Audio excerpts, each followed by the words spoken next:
muchos dicen ya entrégaselo a Dios y que ya no podemos estar a gusto. Discúlpenos, pero no podemos estar hasta que no lo encontremos. Y aún encontrándolo, todavía sigue la ira.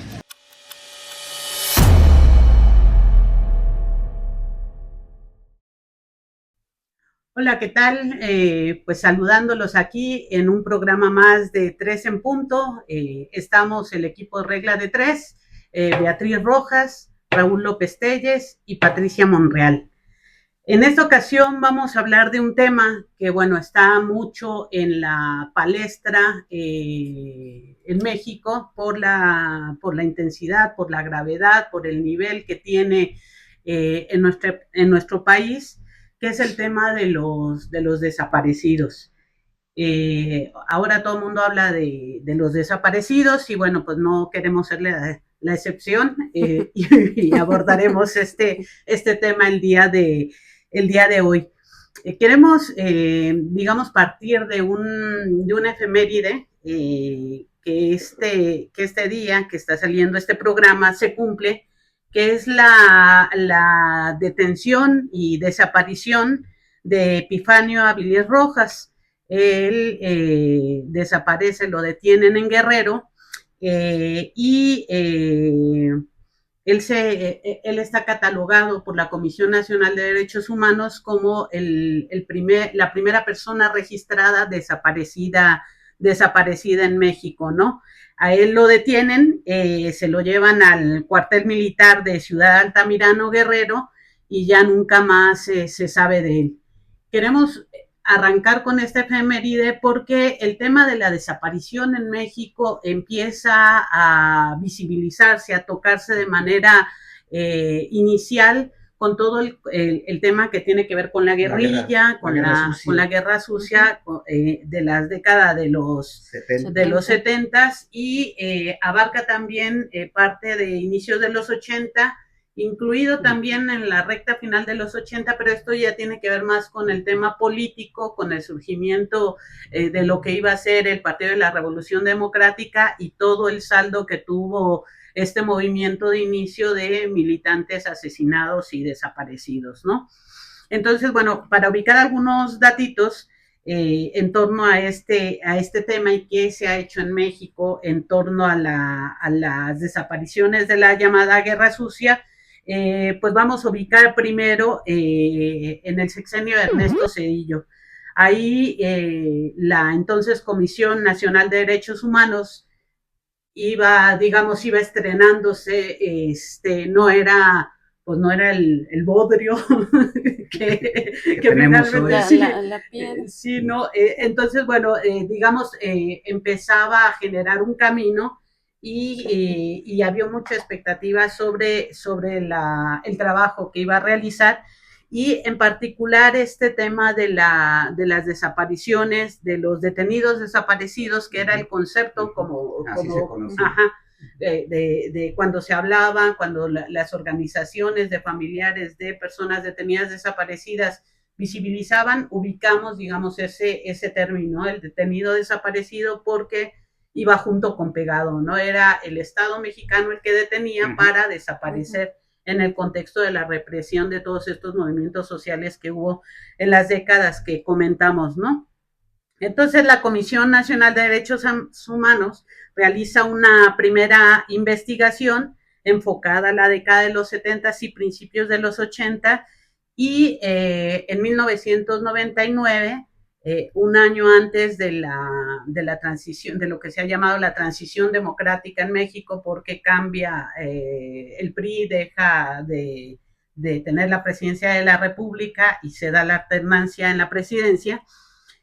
Un año previo es cuando se da a conocer los resultados. Ahí la Comisión Nacional de Derechos Humanos integró en esa investigación que realizó 532 expedientes sobre quejas de desapariciones. De ese universo, solamente en 275 determina que hubo violaciones a los derechos de la seguridad jurídica, a la libertad integral de las personas y a la adecuada defensa. esos insumos que hizo la Comisión de Derechos Humanos, pues obviamente, aunque limitados, generaron un precedente que daría paso a una mayor presión para que el Estado mexicano actuara, ¿no? Entonces, bueno, Vicente Fox, de candidato, tomó el tema de los detenidos desaparecidos como parte de sus banderas de campaña, ¿no? Entre otras muchas, ¿no? Y se comprometió a que se iba a investigar, que se iba a castigar. Y bueno, finalmente él arriba al poder, gana las elecciones en el año 2000 y entonces al año siguiente, en 2001, emite un decreto por el que crea la Fiscalía Especial para Movimientos Sociales y Políticos del Pasado, y al año siguiente se ordena a la entonces Procuraduría General de la República genere una fiscalía especializada para la investigación de estos delitos, y al año siguiente, en 2002, designan a su titular, que fue Ignacio Carrillo, ¿no? Bueno, pues estuvo trabajando, hubo muchos reflectores en torno al trabajo que hizo esta comisión entonces, pero bueno, pues como suele suceder, pues el tema político acabó pesando más. Y los resultados de esta comisión, pues, digamos, más allá de visibilizar un poco más, no pasaron a mayores. No hubo ningún detenido, no hubo ninguna sentencia para algún responsable, y finalmente, al término del mandato de Vicente Fox, la PGR determina la desaparición de esta comisión, ¿no? Pero en el caso, por ejemplo, de los trabajos que se hicieron de la Comisión Nacional de Derechos Humanos, bueno, pues ya había obviamente, ya estaban activos movimientos como el de Eureka, con Rosario Ibarra, que cuestionaron estos trabajos porque consideraban que no se había profundizado. Con Ignacio Carrillo, digamos, hubo se engrosaron más expedientes, pero pues el tema de la justicia no llegó, como, bueno, suele suceder en México, ¿no? De hecho, ahí creo que sería conveniente destacar que desde los 70 hasta justamente todavía este periodo de Fox, quienes buscaban a los detenidos desaparecidos ubicaban como causa fundamental al Estado mexicano a través de las actuaciones del ejército, incluidos los vuelos de la muerte, y obviamente también los grupos paramilitares que surgieron desde las cloacas de la Procuraduría General de la República, de la Dirección Federal de Seguridad, y ese era el enemigo, al menos así, identificable, ¿no? Hasta ese tiempo. Visible, y en eso es en lo que se centraban precisamente las demandas de los familiares o de estos comités que, aunque escasos, aparte de Eureka, pero que ya empezaban a visibilizar en la realidad nacional que había un fenómeno de gente que ya no estaba, que había desaparecido de la noche a la mañana, y sobre todo por una actuación política. Estamos hablando de represión política estrictamente. Y lo que comentas, ¿no? Identificado el Estado como el perpetrador de esta violencia acciones política, ¿no? Algunas de las cosas, en el caso de la Fiscalía Especial para Movimientos Sociales y Políticos del Pasado, que quedaron pendientes, aunque inicialmente estaba enfocada en la década de los 70, principios de los 80, también abrió averiguaciones previas para el caso de Aguas Blancas en Guerrero, ocurrido el 28 de junio del 95. Esa averiguación quedó abierta, pendiente, no se concluyó, y también pues todo lo que tenía que ver, y esto abrió la averiguación previa a partir de una denuncia presentada por Cuauhtémoc Cárdenas, María Eugenia López Brun, Amalia García, Javier Hidalgo, los familiares de Francisco Javier Obando y de Román Gil Hernández, que tenía, esta averiguación previa tenía que ver con todo lo que tuvo que ver con las agresiones se me fue el nombre del PRD antes, del Frente Democrático Nacional. Ajá, del Frente Democrático Nacional, ¿no? Que fue digamos, la fase previa a la constitución de del PRD como partido, ¿no? Uh-huh. Eso quedó pendiente por parte de esta fiscalía a nivel federal. Y a nivel local, mientras estaba trabajando esta fiscalía, en Michoacán también tiene un número importante de personas detenidas desaparecidas durante este periodo, y los familiares venían presionando también para la creación de una comisión de la verdad, ¿no? Y digamos que es como coloquialmente se ha conocido este tipo de comisiones, ¿no?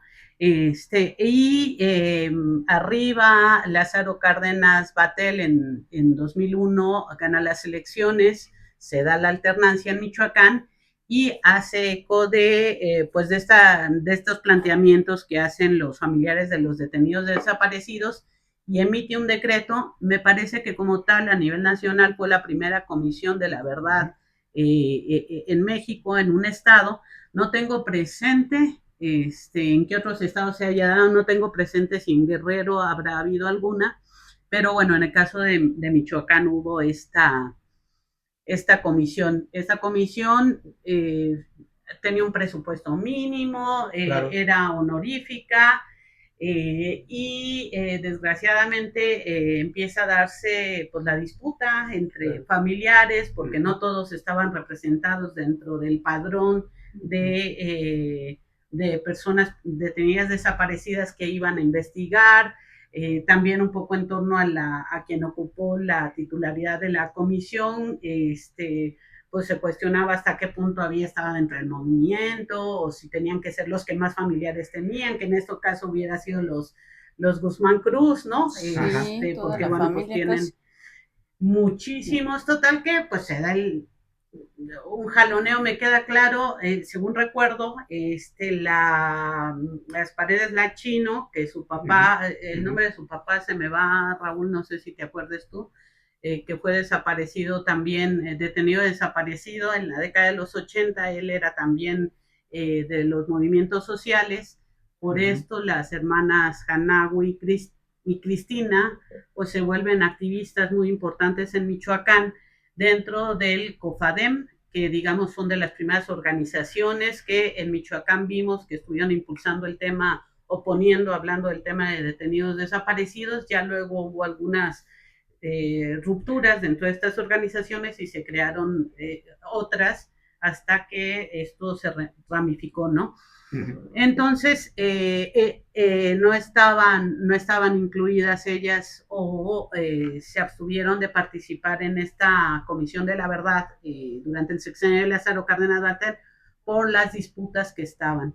Bueno, pues total que al final se evaporó esta comisión, realmente no hizo mayor cosa, sí, nada, claro, más que pelearse, sí, los propios. Sí, y fue un esfuerzo pues que se perdió, no sé qué tanto hubo la intencionalidad de el gobierno de Michoacán entonces, pues porque esto ocurriera, ¿no? Porque pues se desarticulara este esfuerzo importante que pues finalmente se había logrado en el caso de Michoacán, ¿no? Y bueno, pues digamos ese es un poco el contexto, ¿no? De esto que hoy es un tema muy importante a nivel nacional, que tenía que ver con las detenciones, desapariciones de activistas políticos, luchadores sociales en el contexto de la llamada Guerra Sucia. Ahora falta hablar, y lo vamos a hacer en el siguiente bloque, ya de lo que se convierte después la desaparición cuando incursiona el crimen organizado, primero con los secuestros, que bueno, ya lo vamos a ver más a detalle porque ya me estoy aventando el siguiente bloque, y tenemos que hacer una pausa, pero es para que se queden interesados y no se vayan.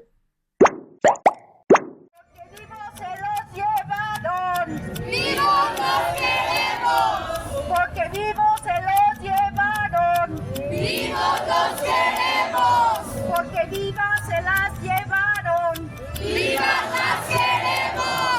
Ahora se hace indispensable presentación con vida y castigo a los culpables.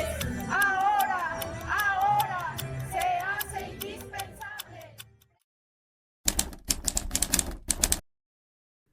Bienvenidos al segundo bloque de esta cuarta emisión de Tres en Punto con el equipo de Regla de Tres. El tema de hoy es los desaparecidos en México. Y bueno, comentábamos el contexto local en el cual se había dado la creación de una comisión de la verdad, recordando también a Francisco Paredes Ruiz, que fue uno de los desaparecidos en el 2007, en este último tramo de la primera década del siglo. Pero llama la atención que hasta mayo del 2022, después de, pues vaya, estas resistencias también que desde el oficialismo se dieron a reconocer la gravedad del fenómeno, en el 2022 se llega a la cuantificación de 100,000 desaparecidos en México.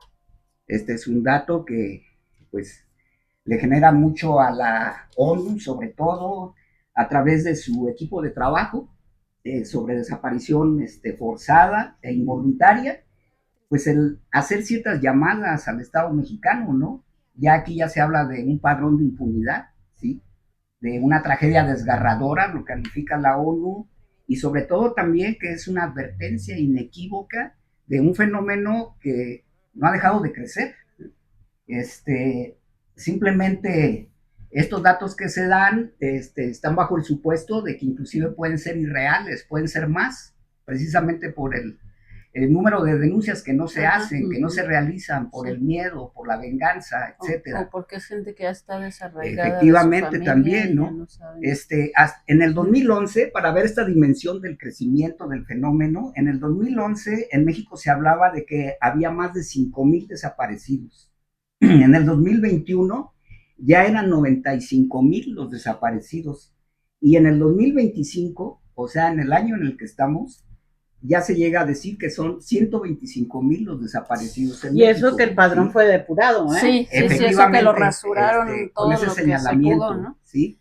Y bueno, hay que recordar que precisamente a partir del caso Teuchitlán, la misma presidenta Claudia Sheinbaum, pues promete poner un poco más de énfasis en el tema, pero sin embargo, lo que ofrece o lo que propone es algo que ya está hecho y dicho en las leyes, y que sin embargo no se han aplicado, o sea, ese es el asunto.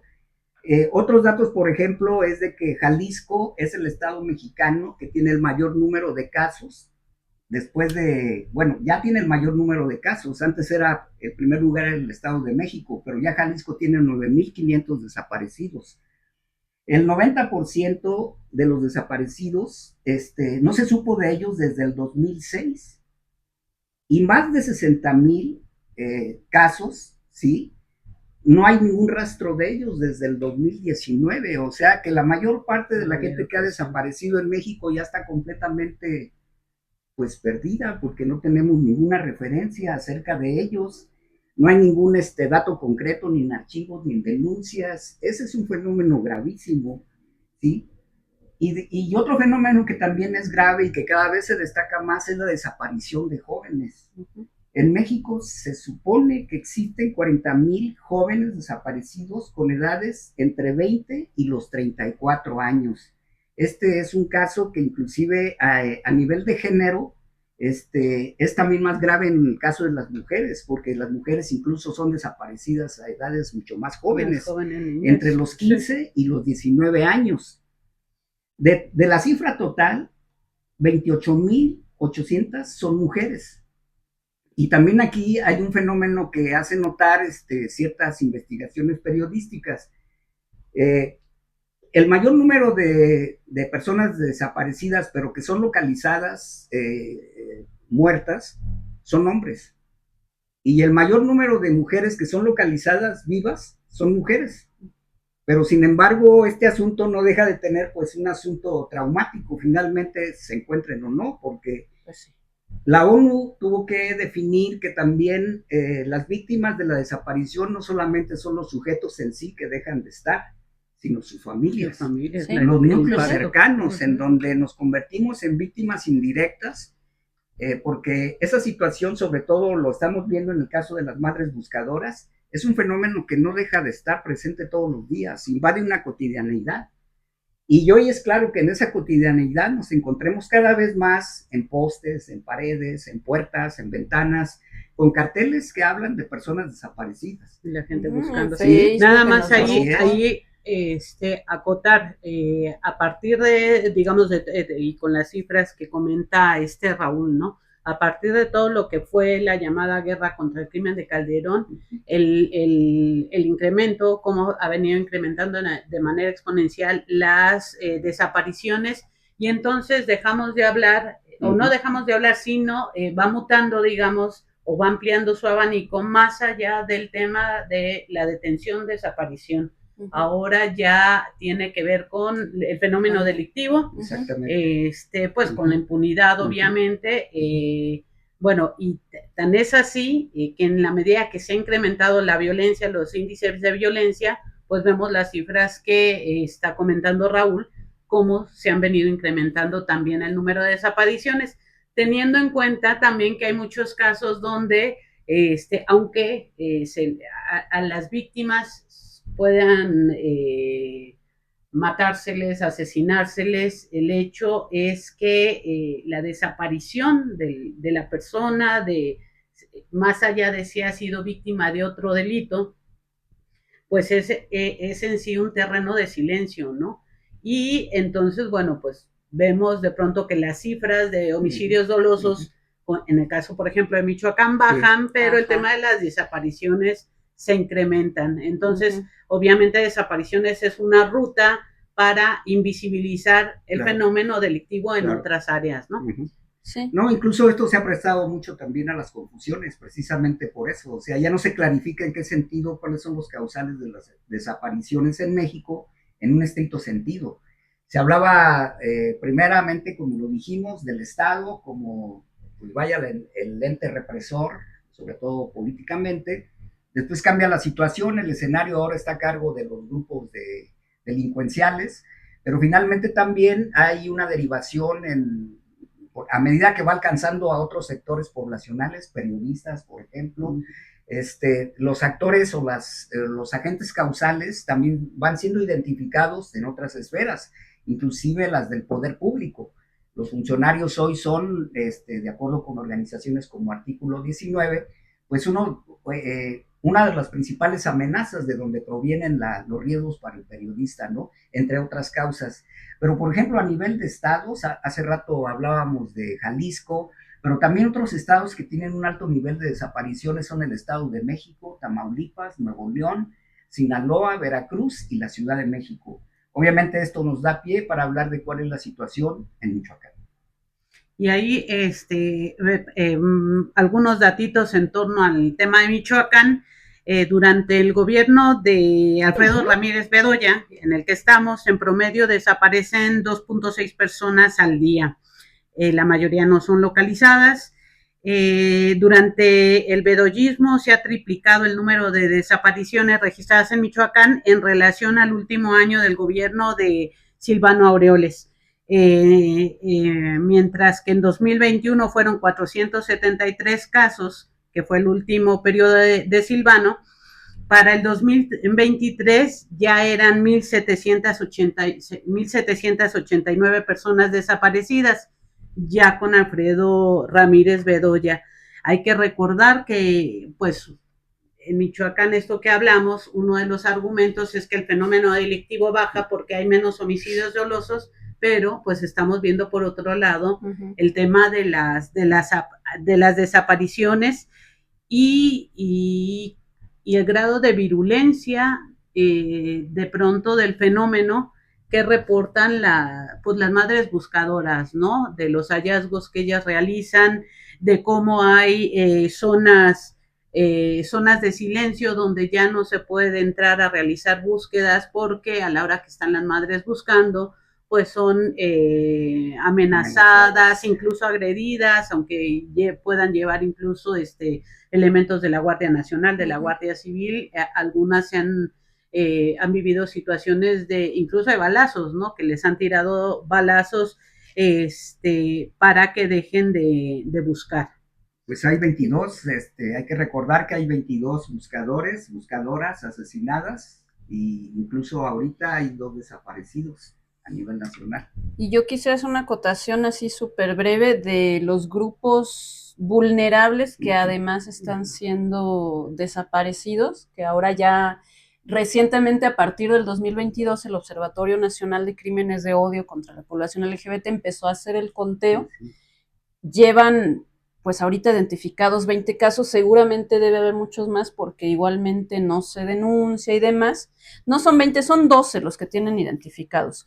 Pero ellos mencionan además que hay una particularidad que vuelve más difícil buscar a estas personas, y es que, por ejemplo, en el caso de las personas trans, muchas veces ya están desligadas de su familia completamente, y quienes las conocen en su círculo social los conocen por el nombre social, pero no por el nombre que figura, ¿no? Entonces ni siquiera pueden ir a denunciar la desaparición porque no saben cómo se llama o sea, es toda una serie de complicaciones adicionales, ¿no?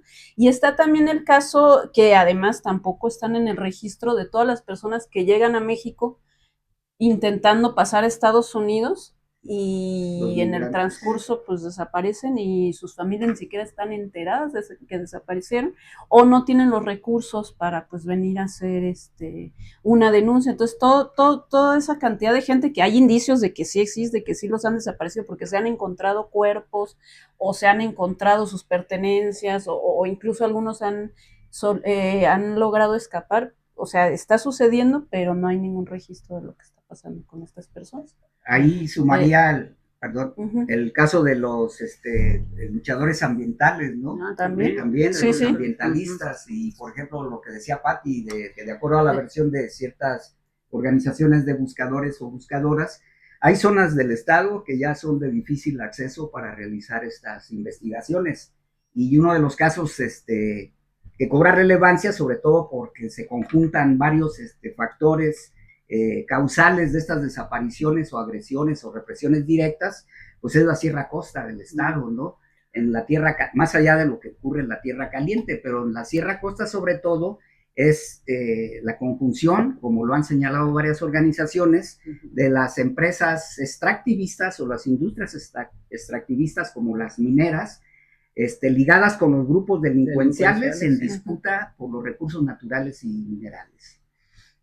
Sí, ¿no? Y que generan ahí verdaderos vacíos donde la autoridad está absolutamente ausente, donde pues la gente está a su suerte, como, bueno, pues toda esta gente que pues se sigue buscando desde todos los rincones, en donde las voces exigiendo la aparición, pues a lo largo de los años no han logrado que se acceda a la justicia, ¿no? Y bueno, en el tercer bloque vamos a seguir hablando de este tema, que es muy vasto y pues de una preocupación muy profunda a nivel nacional. Y pues bueno, quédese con nosotros. Porque vivos se los llevaron. ¡Vivos los queremos! Porque vivos se los llevaron. ¡Vivos los queremos! Porque vivas se las llevaron. ¡Vivas las queremos! Ahora se hace indispensable presentación con vida y castigo a los culpables. Ahora se hace indispensable. Gracias por seguir con nosotros en 3 en Punto. Ya estamos en el tercero y último bloque. Estamos discutiendo el tema de las desapariciones forzadas, desapariciones de Estado, los desaparecidos en general. Y ya entrando en este último tramo, pues queremos también entrar a la discusión acerca de cómo se ha ido, por decirlo de alguna manera, mercantilizando el tema, cómo se han ido colgando actores políticos que antes pues les pasaba de lejos o no, digamos que no les parecía tan redituable como ahora, pero también otros sectores, así, o bueno, sí, estando arriba, pues así como que no dan tantas ganas de hablar del tema, ¿no? Sí. Pero también cómo se ha ido normalizando, y a mí eso sí me parece bien grave, que sean las mamás, las esposas, las hermanas, las que están haciendo la chamba del Estado, sin recursos, a veces a pesar del Estado, o sea, que además de que le hacen la chamba, les ponen trabas, ¿no? Y como, pues sí, ellas que los busquen, ¿no?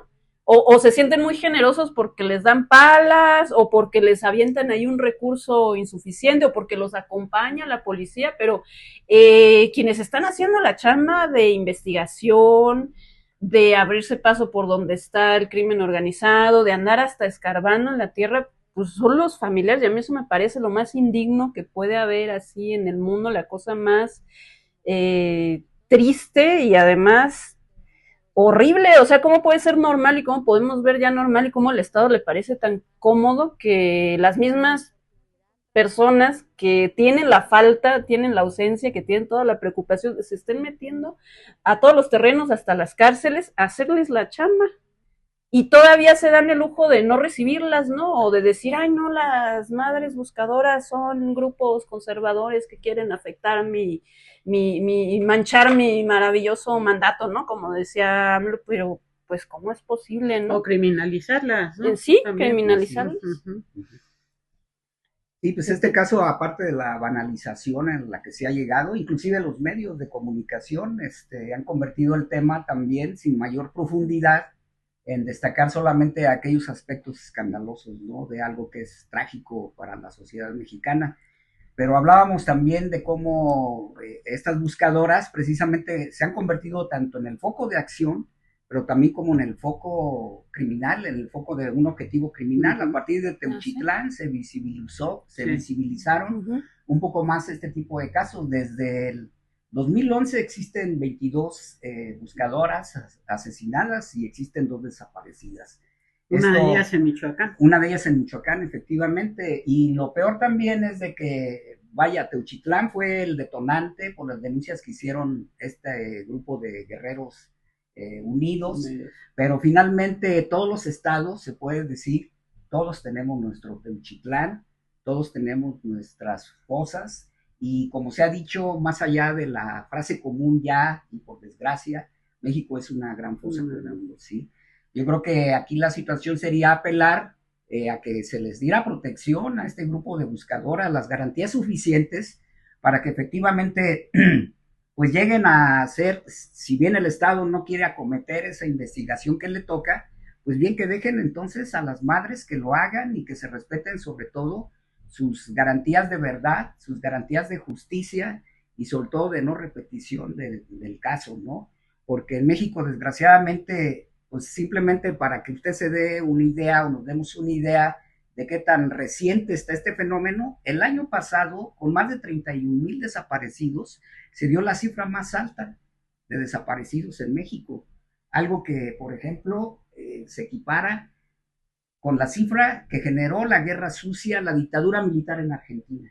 La dictadura militar en Argentina generó 30,000 desaparecidos. ¿Desde hace cuántos años México está lejos de esa cifra? Entonces yo creo que también es algo que debemos de reflexionar, en qué sentido como sociedad debemos ser un poco más empáticos también y no solamente pensar que pues vaya en los argumentos del Estado, ¿no?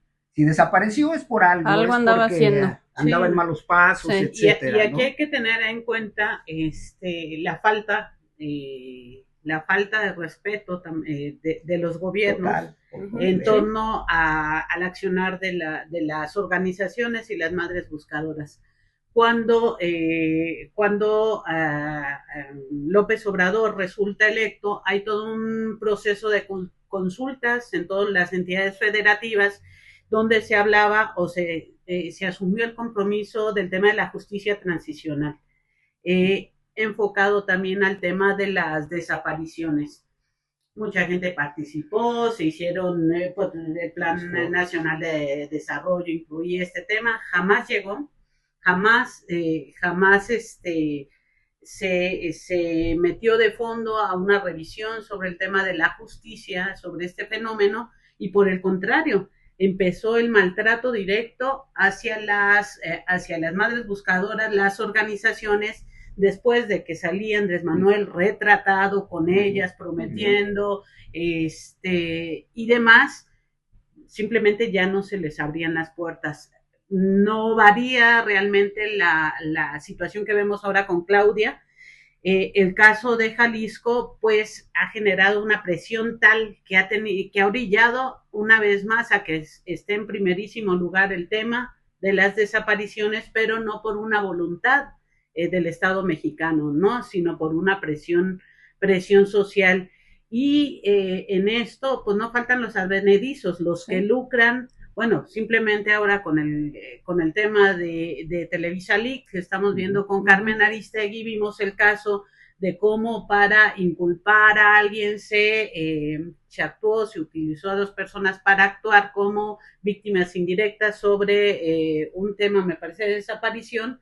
Y este tipo de lucro con el dolor, con las víctimas que estamos viendo que prolifera, ¿no? Lo vimos aquí en el caso, o lo hemos visto en el caso de Michoacán, con el tema de, por ejemplo, de los feminicidios, donde por un momento era una cobertura total porque los likes significan dinero, y entonces había las coberturas. Las narraciones sobre el rancho Izaguirre, ahora que abrió las puertas, y la cantidad de gente que fue, y la manera tan irresponsable como en que muchos hicieron las coberturas que ahí hubo, nos muestran cómo este tema no, en muchos de los casos no tiene un interés de fondo, un interés informativo de fondo, sino un interés de lucro, ¿no? Y en el plano político es lo mismo, ¿no? Vemos ahí al PAN tomando la bandera de los desaparecidos, al PRI arropando, cuando hemos visto acciones concretas, ¿no? Aparte del discurso en donde realmente, ¿no?, se esté haciendo algo. No, y además que en sus gobiernos, digo, aunque de pronto no sonemos muy morenistas, que les gusta estar culpando al pasado, pero hay una responsabilidad. Lo deseable es que si van a hablar PAN, PRI del tema de desapariciones y eso, en principio se posicionaran asumiendo la responsabilidad que ellos tuvieron antes de empezar a lucrar políticamente. Y hasta el momento ninguno de estos partidos que ejercieron el poder ejecutivo federal ha asumido de manera directa alguna responsabilidad al respecto, ¿no?